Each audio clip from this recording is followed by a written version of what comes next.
Oliver lived on a street just like any other, full of houses that looked the same, and gardens that grew the same daisies and daffodils. Except, Oliver was not like everyone else. He was a question asker. Why is the sky blue? He'd wonder. Why do dogs chase their tails? He always wanted to see things just a little differently. One day, a vast, rattling lorry arrived at the edge of town, right next to the dusty old field where Oliver sometimes played. The truck was carrying something very, very unusual. It wasn't a giant slide, or a new playground, or even a fancy swing set. It was a tree. Now you might think, what's so special about a tree? But this one. Oh, this one was special. When the workers carefully unloaded it, a crowd of neighbors instantly gathered. Little Mrs. Higgins, who always wore bright yellow, gasped so loudly her glasses nearly fell off. Mr. Peterson, who knew everything about plants, scratched his head and looked utterly confused. Because this tree was growing backwards. It stood nearly as tall as Oliver's house, but its big, woody roots, the tangle of them, usually buried deep and dark, were reaching up into the air, like thick, brown branches trying to grab the clouds. And its actual branches, tipped with strange, tiny green leaves, were pointed down toward the soil. It was, quite simply, an upside-down tree. "It's a mistake," boomed Mr. Peterson, folding his arms. "Someone's planted it wrong. It's unnatural." "Oh, dearie me," sighed Mrs. Higgins, peering at the exposed roots. "It looks so confused." Everyone murmured in agreement. They didn't like things that were different. They wanted everyday things. But Oliver was silent. He just walked around the entire tree, slowly. He tipped his head, first to the left, then to the right, taking in the glorious, twisted mess of the roots above. They caught the sunlight in a way that regular leaves never did, like a bronze crown. He thought of the sky being blue and the dogs chasing their tails. Perhaps, he thought, this tree isn't confused at all.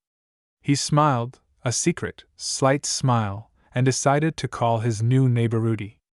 Rudy stood in the dusty field, looking like a giant, clumsy broom with its bristles pointed down. Most people just kept their distance. They'd cross the street, pull their curtains tighter, and whisper about the oddity tree. Oliver didn't care. The next afternoon, he arrived carrying his biggest, brightest red rubber ball. "Hello, Rudy," he whispered, patting the smooth, barky trunk. He had to reach high to touch the lowest, downward-pointing branches. A brief pause. "Everyone thinks you're planted wrong. But I think you just decided to look at the world from a different angle." He wanted to play, but how do you play with a tree whose best parts, the high, climbable branches, were buried? And whose roots, the parts usually underground, were too high to reach? He looked up at the thick, winding air roots. They weren't like regular branches.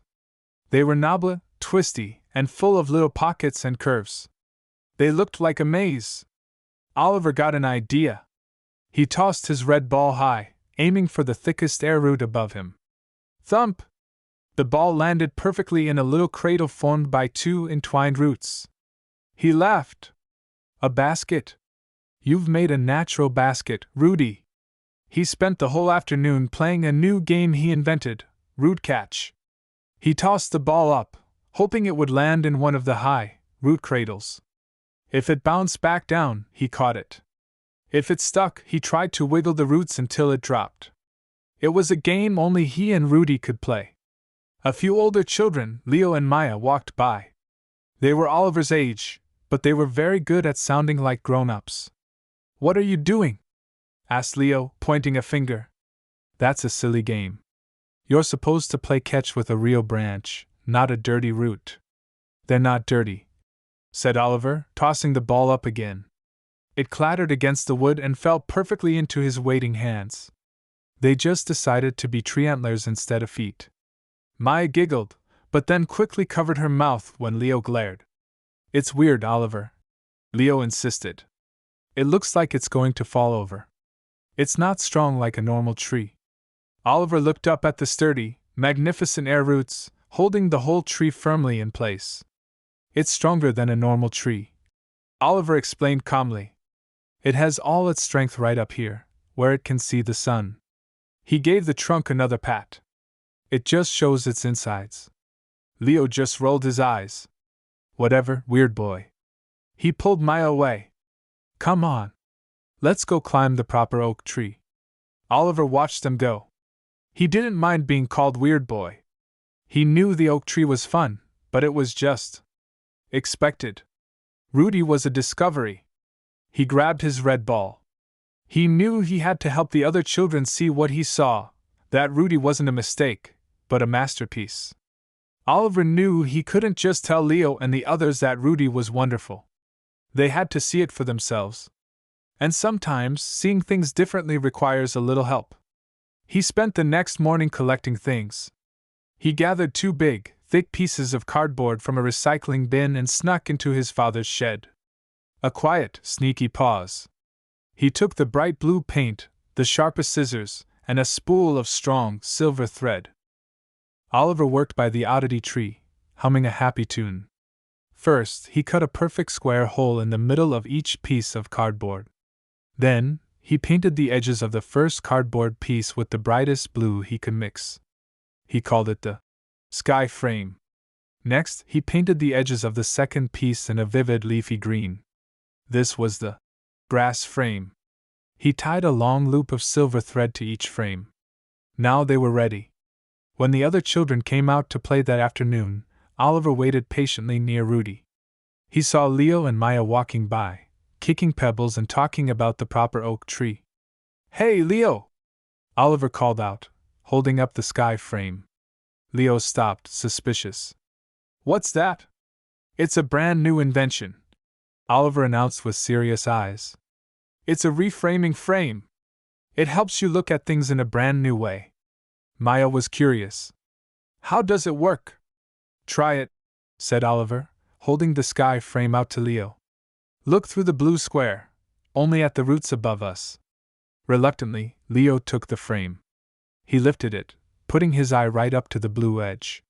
Suddenly, the world changed.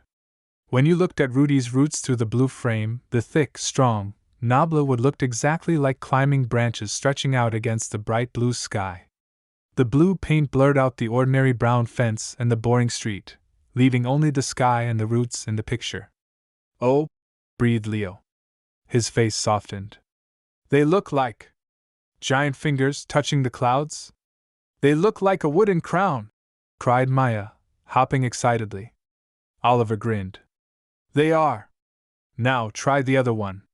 He gave Maya the grass frame, the one painted green. This one is for the branches that point down. Look only at the little green leaves touching the dirt. Maya held the green frame over a downward-pointing branch. The green paint helped blend the branch perfectly with the grass and ground below. Now, instead of looking strange, the branch looked like a cozy green umbrella, gently shading the earth. It's like a secret little hiding spot, Maya gasped. A green canopy for a tiny tea party. Oliver nodded. It's not upside down, he whispered. It's just different. And different is often better at surprising you. Leo, still holding the sky frame, started to smile, not a fake smile, but a real, wide one. He lowered the frame and looked up at Rudy with his bare eyes. The tree hadn't moved, but Leo had. The image from the frame was stuck in his mind. He no longer saw a mistake. He saw the giant wooden crown reaching for the sky. Word travels faster than a squirrel with a stolen acorn, and soon, everyone knew about Oliver's reframing frames. First, it was the children. They weren't just playing root catch anymore, they were making up new games.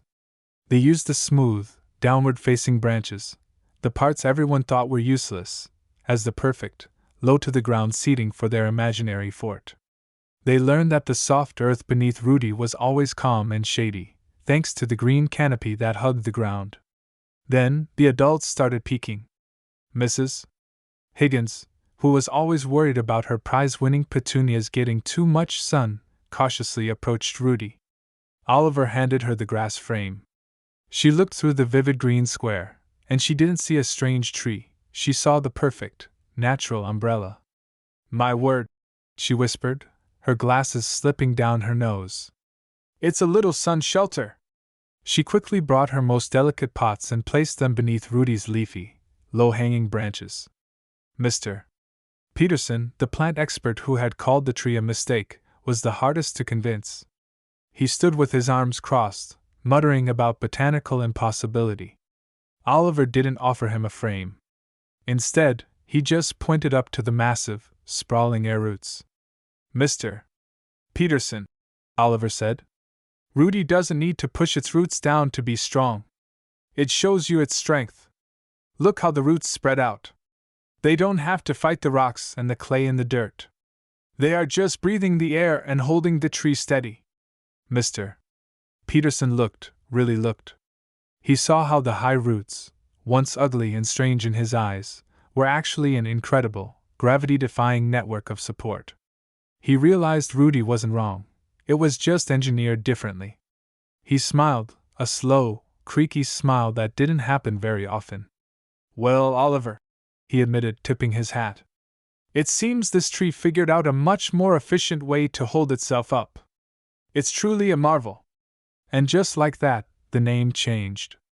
Rudy was no longer the oddity tree. It became the marvel tree, the wisdom tree, or sometimes the upside-down playground. The air roots, once scorned, became the star. Neighbors started hanging colorful, sparkling glass ornaments from them, catching the light like jewels. People realized those high roots looked exactly like a giant, natural chandelier. Oliver and his friends realized that the challenge they faced, a tree that looked all wrong, was actually a gift. It was a puzzle that forced them to reframe their thinking. Rudy, the upside-down tree, wasn't just growing strong in its own beautiful way. It was teaching the entire town that being different isn't a challenge to overcome. It's just a different kind of wonderful to celebrate. The field where Rudy stood became the happiest place in town. It wasn't the biggest or the fanciest, but it was the place where everyone learned the most important lesson. Rudy, the upside-down tree, never changed. Its roots still reached for the sky, and its branches still dipped toward the ground. It stayed exactly the way it was. But the people around it changed completely. When a new challenge popped up, a complex math problem, a grumpy friend, or a drawing that didn't quite look right, someone would always say, "Time for the sky frame." They didn't actually need the cardboard frame anymore. The phrase meant stop. Don't look at the problem the way you usually do. Look at it differently. Oliver found that his math problem, which looked like a terrifying tower of numbers, suddenly looked like a fun puzzle when he reframed it. Maya found that her grumpy friend, when seen through the sky frame, wasn't being mean. She was just having a hard, quiet day and needed a hug, not an argument. Oliver would often sit beneath Rudy, leaning against its firm trunk. He would watch the sunlight dance on the high, woody roots above him, which shimmered like 100 tiny windows. One sunny afternoon, Mr. Peterson came by and sat beside Oliver. "Oliver," Mr. Peterson said, looking up at the majestic, strong crown of roots. "I was wrong when I called this tree confused. I was confused myself." Oliver smiled warmly. "How so, Mr. Peterson? I thought things had to grow only one way to be successful," he explained. "I thought roots belonged in the dark and branches belonged in the light. But Rudy taught me that the best way to grow is your own way." He tapped the trunk. "This tree didn't hide its strength in the dirt. It showed it, right out in the open. And that's a brilliant way to live." Oliver looked at the tree, the magnificent, quirky, sturdy, upside-down tree. It had its roots in the air, connecting it to the light, and its leaves near the ground, comforting the earth. He realized the secret of growing wasn't about following the crowd, or matching the neighbors, or trying to look normal. The secret was being brave enough to let your roots, your true, inner strength, grow however they needed to, even if it meant pointing them straight at the sky. And Oliver, the question asker, now had his answer. Different didn't mean difficult.